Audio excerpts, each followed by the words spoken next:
Hello, Alice, by K.B. Hurst. Michael and I have been pen pals since we were in the 8th grade. It had been one of those exchange programs for my history class to learn about different cultures. We drew names out of a paper bag and I got the country of Ireland. And a name with an address. It was his full name, address, and his age. He was 14 years old, from Dublin, Ireland. I was a girl, and I was slightly disappointed because I had these grandiose dreams of friending a girl overseas that I could visit from my desert home in Tucson, Arizona. The idea of a boy instead of a girl was made less annoying when Michael seemed genuinely interested in responding back to me. Unlike my best pal Kate, whose pen pal had only written once to say she lived in Iceland and was attending her 3rd year at university, clearly was disinterested. Michael was my age and was always very engaging. He and I kept on exchanging snail mail letters well into college, and even in later adulthood. We both had kept up the letters because we found it sort of romantic in the day and age of smartphones. It kept things simple, and not to mention it was fun getting postcards and letters on funny stationery. We talked about our lives mostly and tended to keep things in a positive light. Very rarely did we discuss negative things going on in our lives. We did manage to exchange photos of ourselves and our families. However, we never got the chance to meet in person. That was part of the mystery. It gave our lives excitement in a weird way. I looked forward to his letters, and he always seemed to look forward to mine. We always kept in touch and kept each other up to date on the many things that were going on in our lives. When he got married, he sent me a postcard from France. When I finally got married, he sent me a bottle of wine from Italy with a lovely postcard attached saying, "It's about fucking time." We got closer through our writing, and I guess we were a little more than pen pals. I considered Michael one of my best friends. Michael's letters always started the same way. "Hello, Alice." I received a letter from Michael every 2 weeks like clockwork. Then one day I stopped receiving his letters. I felt inside that something had to be wrong. Maybe he was having trouble with his wife, or there was something going on with his family. I reasoned that things must have gotten busy for him, as things often did in real life. I didn't give it too much thought, though, when 2 months went by and still nothing. My husband Larry had reassured me that all was well, and he was probably just had a lot of personal stuff going on. Then one afternoon, something strange happened. I was working from home with the house all to myself, and I was typing something on my laptop when I heard the bell ring. I peeked out the window and saw a UPS guy standing there with a package. I opened the door, signed the slip, and went inside my house to open the large rectangle package. What on earth could this be? I looked down at the address and could see it had Michael's last name and address was Michael's, but I thought it was strange at first since it wasn't like there was any special occasion. I grinned eagerly, wondering what my friend had sent me. I opened the box, and inside was another box with a card attached on it. It was not in Michael's handwriting, and immediately my grin turned to a curious concern. I opened the card, which was in a pink envelope, and very uncharacteristic of Michael. "Dear Alice, I'm very sorry to have relayed this message to you so late, but 2 months ago my husband Michael died of cancer. Please forgive him for not continuing the correspondence once he found out he was ill. The pancreatic cancer hit him quite quickly, and before we all knew it, my wonderful husband and father to my 2 children was gone. This is a parting gift my husband wanted you to have, and to be honest, I'm glad to be getting rid of it. I was never one for spirit boards. Sincerely, Myra."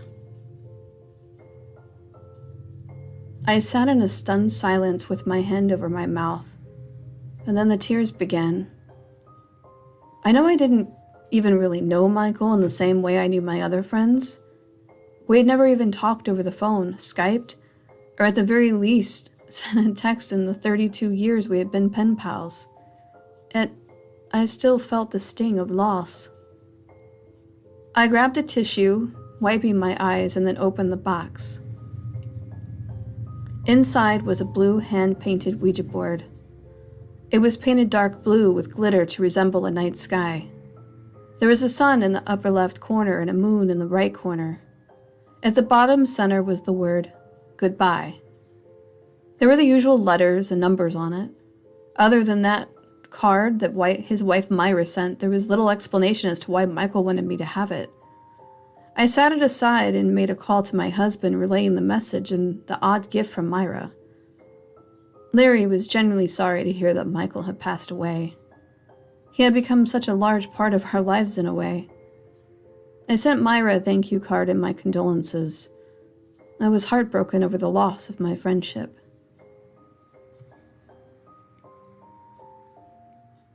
Some time passed, and I'd forgotten about the spirit board that Myra had sent me. It got put into the top of my closet and forgotten for a year or so. Then one October evening, I had a girls' night with my friends Rhonda and Chelsea.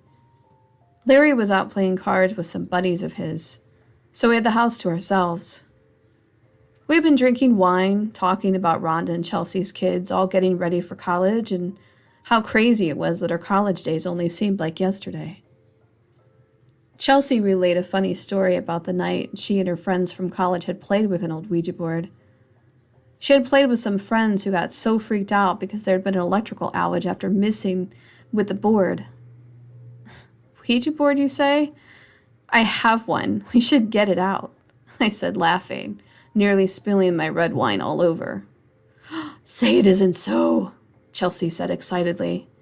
Oh, Lord, here we go with you two. I don't think I want to stick around for this, not to mention I am too old for this nonsense, Rhonda said. Oh, shut up, you old stick in the mud. Alice, go get your board. Chelsea laughed, pouring another glass of Cabernet.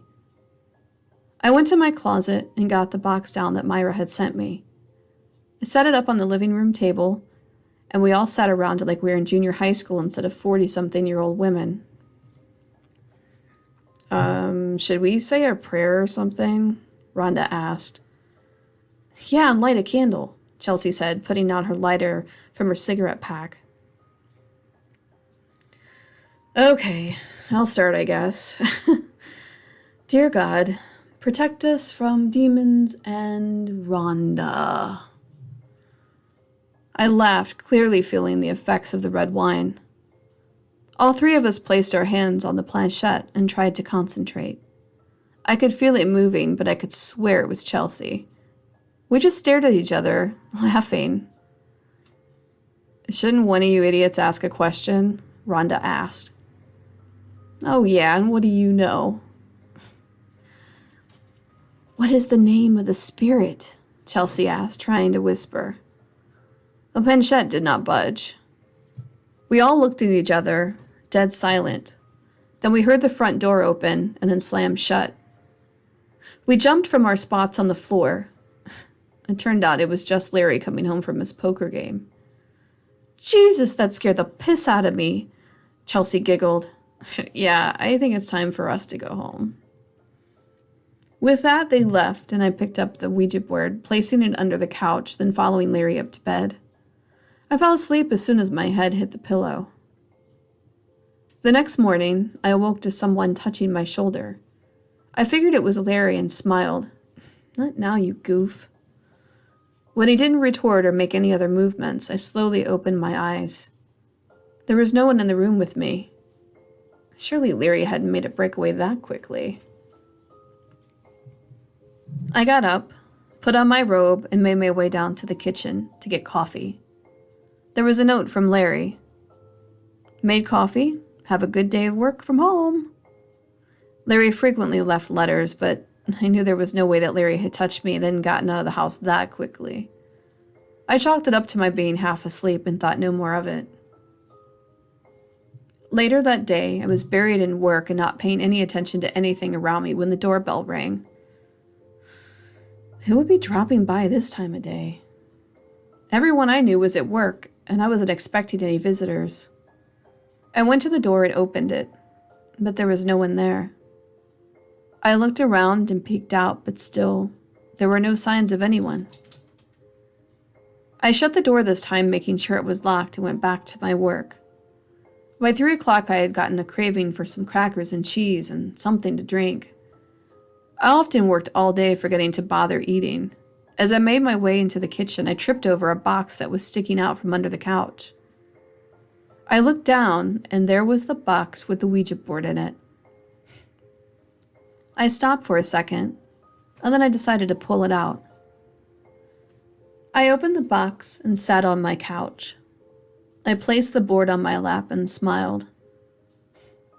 It was the very last thing my friend had given me. You know, Michael, I don't believe in these things, but this is a beautiful piece of art, man. I said out loud, as though anyone at all could hear me. I laughed to myself, placing my hands on the planchette, trying to concentrate. I figured, what the hell? I tried to see if anything would happen. I felt the strangest sensation course through my hands. It was like a mild shock of electricity pulling me in the direction of the letters. I looked down at my hands, which were now shaking. This strange contraption wanted to be used. I was so fearful after hearing so many scary stories about Ouija boards. I wasn't sure if I were hallucinating, but my hands held onto the planchette as it went eagerly to the letter H, then the letter E, then the letter L. I could literally feel the loss of control. I was not moving this damn thing on my own. It wasn't registering at first because it took shortcuts with spelling out the word first.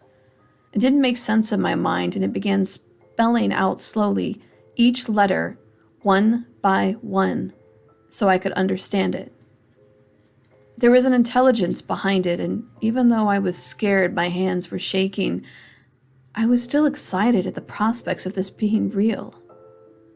Who could be behind this? A real ghost, maybe? Was I just imagining this? The pull of the planchette as it moved only excited me. I looked down, and disbelief, fear, excitement, and then sadness all seemed to hit me at once. Tears fell down as I read what it was spelling out to me. Hello, Alice.